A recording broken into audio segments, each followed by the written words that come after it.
The primary, secondary and tertiary sectors of the economy involve the production of a large number of goods and services.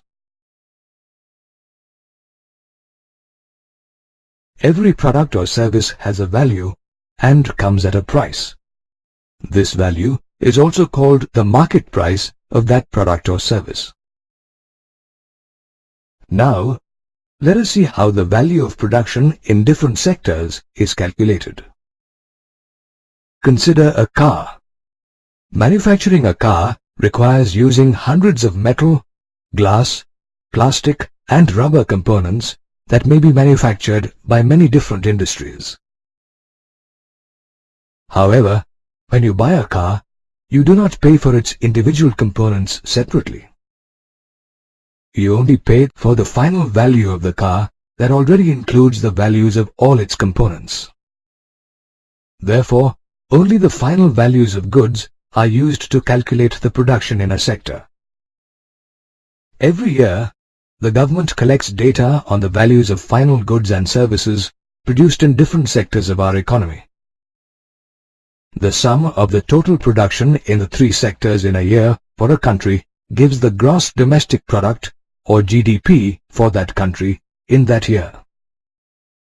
We can also say that the gross domestic product is equal to the total value of all final goods and services produced in a country in a year.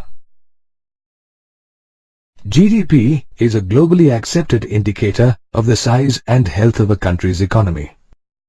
Let us now see how much different sectors contribute to the GDP of a country. Statistical data reveals that the contribution of different sectors to the GDP of a country depends on the state of development of that country's economy. An economy starts developing based on natural resources and products. Thus, at the initial stage of development, the primary sector is the biggest contributor to GDP. In a developing economy, industrialization creates fresh job opportunities and people start using more and more manufactured goods. This is the phase where the secondary sector becomes the biggest contributor to GDP.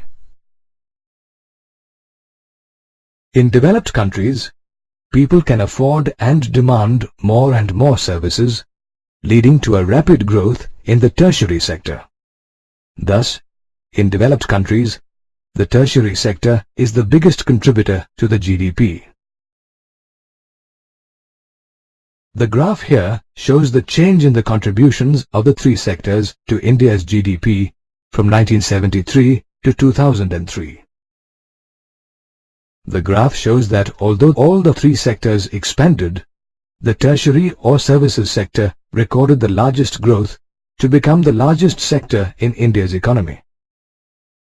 This graph shows the change in the percentage contribution of GDP by the three sectors from 1973 to 2003. The graph shows a decline in the contribution to GDP from the primary sector, a marginal increase in the contribution from the secondary sector, and a significant rise from the tertiary sector. Now let us take a look at the reasons for such a rapid expansion of the tertiary sector. The tertiary sector has expanded due to the government's initiatives for the expansion of essential services like schools, hospitals, banks, postal services, police stations, local administration, and the army.